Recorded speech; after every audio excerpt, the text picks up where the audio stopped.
Hey everyone, how's it going? Welcome back to another video here. So here's my first review for Tales of the Walking Dead. This is going to be a full spoiler review, so obviously be careful for spoilers before we continue any further. This is the first of 6 episodes. We actually got one today. It's on AMC Plus. We're going to be getting another one, episode 2, this Sunday. And then, then it's going to continue a week early afterwards. So the following Sunday will be episode 3 and so forth. For cable viewers, you'll watch episode 1 this Sunday. And then episode 2 will be, I believe it'll be August 21st. Yeah, this is the start of a new franchise, or not franchise, but a start of a new series here, where they could actually tell these little individual stories. And so how did this one do? This was going to be our first impression here, right? This is technically the pilot of this brand new show. So before we go any further, obviously make sure to be a subscriber if you do want more Walking Dead content like this. The plan is, after this review is live, I'm going to be doing a trailer breakdown, and if I can get that done and have some time left, I will be doing a stream, and I'll review the episode and whatnot. I still might actually do a stream later. It's just that I have to watch the kids later in the evening and stuff, so that's what's kind of rough about that, is I'll have the kids sort of screaming in the background and that, and I don't even know if I really want to... Yeah, I don't know. It really depends on that, honestly. It really depends. Maybe if I can get my parents to watch them or something like that. But I do want to do a live stream today. I'll most likely be streaming some Minecraft and checking out some of the things that they've built in that Walking Dead world there, and then also talk about the episode, and I'm gonna go through all my thoughts here in my review as well in there, discuss it with you guys and stuff like that. And we're going to be doing that after every single episode on the days that it drops. We're going to continue that with The Walking Dead and so on, right? So anyways, let's get into this episode here. So first of all, the opening sequence, opening credits or whatever, I actually really like the music. I like the overall feel of it. I think what I don't like is that it's too similar to Fear the Walking Dead. Like visually, it actually looks a lot like it, and I'm not a fan of that because to me, I feel like, I don't know, I've never liked Fear the Walking Dead's opening credits. I've never ever liked it. Going back to, the very first season, I just thought it was super uncreative. The music that it wasn't even any music. It was just a sound, and then eventually they sort of changed it to like this sort of different theme, and it was better. But like, I don't know, when you compare it to The Walking Dead is just so epic. It's so amazing. You got to try and be a little bit more creative. And I think with these opening credits, first of all, the music I think is actually a lot more creative. I think it actually works. It's definitely recognizable. I do like it.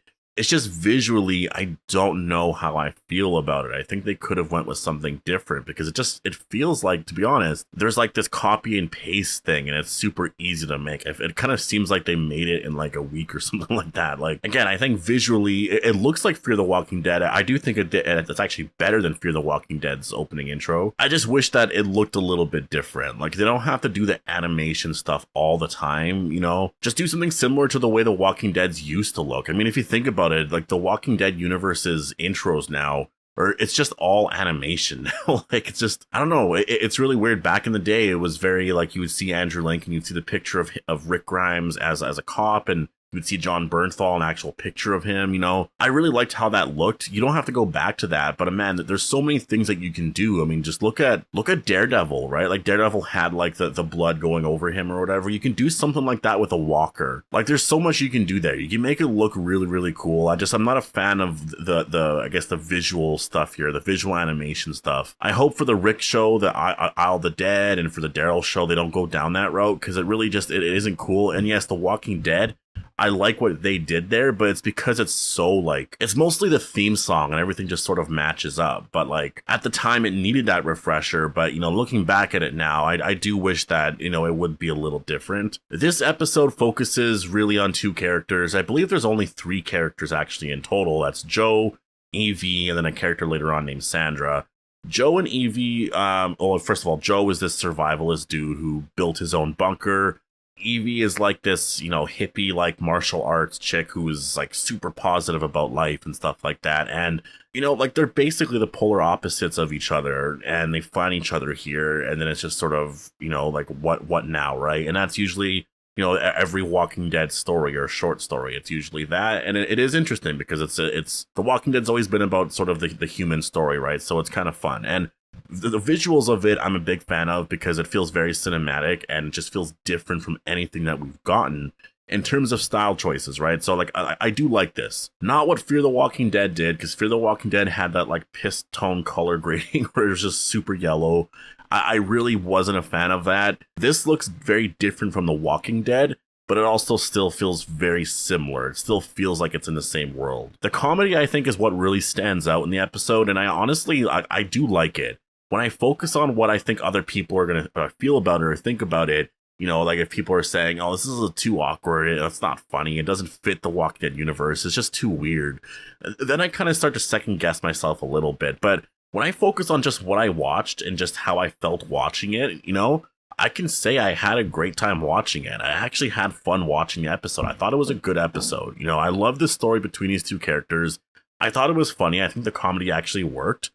Evie and Joe were hilarious as hell. There were actually a few jokes there that actually made me laugh, and I don't laugh at really anything that's ever really happened in The Walking Dead, but it actually kind of worked here. You know, obviously some jokes don't land, but that's sort of the thing with everything, right? It's sort of, I think, trying to somehow capture that magic of the Walking Dead universe where it's very serious and there's zombies, this and that, but also if you want to do a comedy like that, have it work, and what do you focus on? And I feel like the line that Terry Cruz's character Joe says in this episode captures that really perfectly. It was after all the stuff happened with Sandra and he's leaving and he's kind of high or whatever, and he's like laughing and he's like, what the hell just happened? Holy shit, that was dramatic as hell. And he just walks off. Like, that right there I really liked, because that was just like, yeah, it's hilarious. If you think of The Walking Dead and the stuff that Rick is going through, like Rick is going to the CRM and this and that, like, holy shit, that's dramatic, right? And so I kind of like that about this episode. It was just kind of funny. It was just like, these people were, if anything, almost the realest characters we've ever had in the entire universe, right? And don't take that literally. I know some people are going to take that literally and be like, holy shit, he said this, blah, blah, blah. I'm just saying, you know, from that perspective, it really kind of felt like these two characters are really just every person in real life. Like, it's overall, I really liked the episode. I thought it actually worked. The storyline kind of worked in general. And my biggest issue, and I would say the biggest question I had going into this episode is, like, how is this going to be connected to Tyrese? Because it seems like it's very connected to Tyrese.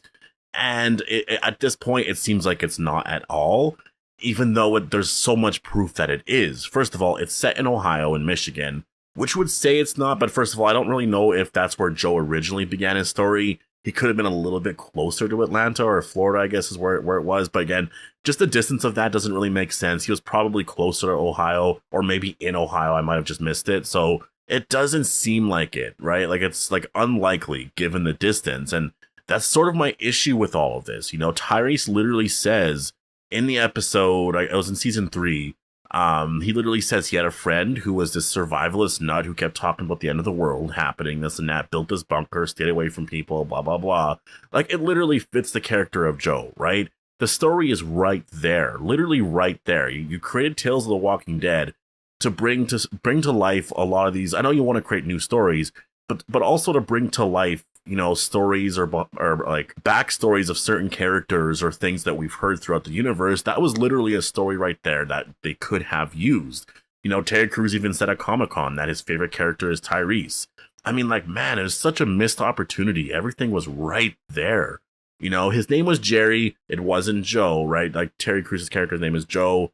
Tyrese's friend was named Jerry, but basically that was the only difference. Like, it's almost like Gimple knew the story, but he just decided to change the name and just do something different. I don't know. Again, I have an issue with that, as well as Terminus. You know, we saw Terminus in this episode. It was Terminus, but it actually wasn't Terminus because of the location. But visually, like, you actually look at the building and everything, it is Terminus. And so that right there, I just find incredibly lazy. I really do. Like, you gotta change some stuff up at least. Honestly, just throw a tarp up. Like, I don't know. Cover it up with something. Like, you have to do something there, you know? Like, you're not a television show where you can just, like, reuse locations that easy. You have to put some work into it because you're building out this universe. Fans and just people in general who watch the show are going to remember those locations. And so you see something like that, people are going to notice that. And then so they're going to start to think, well, why is that character in Terminus? Why are we seeing Terminus again? Especially when you're a show like Tales of the Walking Dead that focuses on, you know, past characters, potentially bringing dead characters back to life just in terms of their backstories and this and that, like going to revisit older locations, whatever. I mean, it's just, again, we saw Terminus, but it wasn't Terminus. And that's basically my biggest issue here is literally like Terminus was literally right there. We saw it, but it's not. Joe literally like fits the description of Tyrese's neighbor. You know, everything story-wise matches up. You know, you have Terry Crews saying it's his favorite character, like Tyrese is, and all of that stuff. But the fact that his name is Joe and it's not Jerry, it just makes him not his neighbor. Man, like, such a missed opportunity there. I don't really understand what happened there. And so that's my biggest thing here was like, after watching the episode, I felt disappointed because I was like, man, like there's two things there. Terminus, a lot of us were super excited to see because of the trailer. It looked like it. And I think you could have done a lot more work to cover that up because like, what the hell? And then Tyrese's neighbor, like that was such a great story. It would be so cool to actually get that backstory here. And I just think that I don't really know why they didn't do that. Maybe they never thought of it, or maybe Gimple thought of it, but just didn't want to connect it and just change the character's name. I don't know. But again, the story was just like right there. But ignoring that, you know, I did enjoy the episode. It was a fun little comedy about two people trying to connect with others in the world. It's left open-ended, so I think it would be nice to see them again at some point in the future. You know, those characters are alive. We could see them again. Like, it is very, very possible. And, you know, given Terry Crews' enthusiasm for this franchise and stuff, and he's a huge fan, he was even there for Talking Dead. Like, that's the thing about Terry Crews. He's being very genuine when he's saying he's a Walking Dead fan because he's been showing up at every single thing. Like, he was there, you know, at Comic-Con, he went there for Talking Dead. Like, he's showing up. Like, that's what's really exciting about it. It's honestly really cool. And I just think that, yeah, definitely, at least on the stories part and whatnot, I really loved it. I love those two characters. It was a lot of fun. I hope we see them again soon. I'm just a little disappointed on, you know, just the fact that we saw Terminus and it's not really Terminus. I think they should have, I mean, like, imagine they were on a farm and we saw Herschel's farm, like his house. But they're like, no, it's not Herschel's house. And it's like, but it is. And they're like, no. Like, I don't know, man. I don't know. We literally saw Terminus. I saw it, but they're saying it's not it. But I'm like, no, it's right there. And they're like, no. Anyways, I'm gonna leave it here. So definitely post all your thoughts down below. Hope you guys all enjoyed the video. I'm gonna be doing my episode 2 trailer breakdown right away, so stay tuned for that. But yeah, I hope you guys all enjoyed this video, and I'll see you guys in the next one.